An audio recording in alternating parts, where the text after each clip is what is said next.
यदि आपको professional career बनाना है तो व्यापक दृष्टिकोण से तैयार रहकर अपने गृह नगर का मोह छोड़ना होगा। रोजगार के क्षेत्र में आगे बढ़ने तथा अपना भविष्य सुधारने के लिए बाहर जाने के लिए मानसिक रूप से तैयार रहना होगा। त्याग और समर्पण प्रोफेशनल करियर की राह को और आसान बना देती है। यह बात कलेक्टर संजीव कुमार झा ने बेरोजगारी भत्ता योजना के पात्र हितग्राहियों तथा जिले के अन्य बेरोजगार युवाओं के लिए लाइवलीहुड कॉलेज में आयोजित मेगा रोजगार मेला में कही। कलेक्टर झा ने युवाओं को संबोधित करते हुए कहा कि छत्तीसगढ़ शासन की बेरोजगारी भत्ता योजना का उद्देश्य बेरोजगारों को मात्र बेरोजगारी भत्ता देना ही नहीं, बल्कि बेरोजगारों को उनकी अभिरुचि के अनुसार प्रशिक्षण देकर कौशल उन्नयन करके उनको रोजगार स्वरोजगार उपलब्ध कराना है। उन्होंने मेगा रोजगार मेला के विषय में कहा कि बेरोजगार युवाओं को खुले विचारों से इसका लाभ उठाना चाहिए तथा रोजगार प्राप्त करना चाहिए। युवाओं को यह भी देखना चाहिए कि प्लेसमेंट कंपनियों द्वारा वर्तमान में वेतन भत्ते अन्य सुविधाओं के साथ ही क्या उनका भविष्य भी सुरक्षित हो रहा है।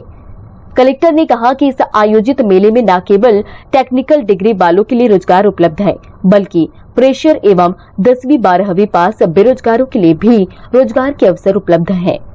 इस अवसर पर कलेक्टर ने रोजगार हेतु चयनित युवाओं को नियुक्ति प्रमाण पत्र देकर उनके भविष्य के लिए शुभकामनाएं दी। मेगा रोजगार मेले में विभिन्न कंपनियों के प्रतिनिधियों सहित लाइवलीहुड कॉलेज के प्राचार्य अरुणेंद्र मिश्रा तथा बड़ी संख्या में जिले के बेरोजगार युवक युवतियां उपस्थित थे। लाइवलीहुड कॉलेज कोरबा में रोजगार मेला का आयोजन किया गया है, जिसमें जो पुरुष शिक्षित अलग अलग पाठ्यक्रमों में प्रोफेशनल कोर्सेज में जो लोग हैं, महिला पुरुष युवा वो भी हैं, प्लस वैसे लोग जो माननीय मुख्यमंत्री जी आदरणीय भूपेश बघेल जी की जो महत्वाकांक्षी बेरोजगारी भत्ता योजना का प्रारंभ हुई अप्रैल में, उसके अंतर्गत जो लोग इसमें भत्ता पा रहे हैं उनको रोजगार से जोड़ना उसका अंतिम उद्देश्य है। वैसे लोग भी शामिल हैं और जो अलग अलग कोर्सेज किए हुए हैं वो लोग भी हैं, और जो कुछ भी ना किए हुए हैं वैसे लोग, हर तरह के लोग आज आए हुए हैं। करीब 500 लोगों का पंजीयन हुआ है, क्योंकि बारिश आज सुबह से ही बारिश का मौसम था तो थोड़ा सा जो अटेंडेंस है, जो हम लोगों टारगेट था उससे कम हुआ है। 25 कंपनियां आई हुई हैं, बाहर की कंपनियां हैं ज़्यादातर, छत्तीसगढ़ में कोरबा से बाहर और कुछ छत्तीसगढ़ से बाहर की बड़ी बड़ी कंपनियां भी हैं। वो अभी जो हमारे पंजीकृत छात्र हैं उनका इंटरव्यू करने का, असेसमेंट करने का काम चल ही रहा है। अंतिम जो सिलेक्शन होगा, कितने लोगों को रिक्रूट करते हैं, कितने लोगों को कमीशन देते हैं, वो तो देर शाम तक पता चलेगा। लेकिन प्राथमिक तौर पर अच्छे रिजल्ट आ रहे हैं और अभी मैं जो हमारे पंजीकृत बच्चे हैं उन लोगों से बातचीत हुई है तो काफ़ी उत्साहित हैं सब। और ये एक पहला और आखिरी शिविर नहीं होगा, इस कैंप को हम लोग आगे भी कंटिन्यू करेंगे और बाहर से और अपनी कंपनीज को बुलाएंगे।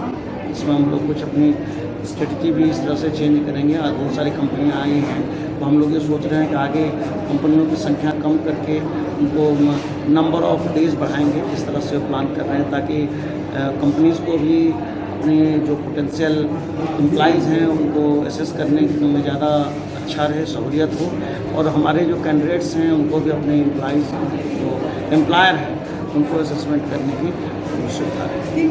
अभी जो हमारे यहाँ जो लोग आए हुए हैं एम्प्लॉयर के रूप में, फूड एंड बेवरेज में आए हुए हैं, गारमेंट सेक्टर में आए हुए हैं, फाइनेंस सेक्टर में आए हुए हैं, रिटेल सेल्स में हैं, इलेक्ट्रॉनिक्स में हैं, लगभग सभी सेक्टर्स में आए हुए हैं, ऑटोमोबाइल में आए हुए हैं, मारुति सुजुकी की कंपनी आई हुई है, आईफोन बनाने वाली कंपनी जो है उनके वेंडर आए हुए हैं। तो अलग अलग कंपनी से आए हुए हैं और लोगों से भी बातचीत भी कर रहे हैं, कुछ अच्छे रिजल्ट आए हैं।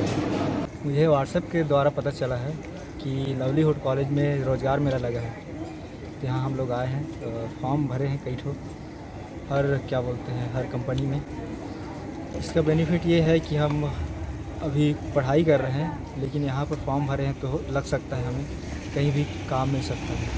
और लाइवलीहुड कॉलेज में ना फ़ोन के माध्यम से पता चला कि आज बेरोजगार लोग को रोज़गार मेला लगा है करके। में कंपनियाँ आई हैं जो रिज्यूम अपना जमा करके इंटरव्यू के लिए बुलाएंगे। ये बहुत अच्छा पहला सरकार के लिए जो बेरोजगार युवा हैं उनको रोजगार दिलाने के लिए अच्छा कदम है। नमस्ते कोरबा न्यूज के लिए अजय अग्रवाल के साथ संतोष अग्रवाल की रिपोर्ट।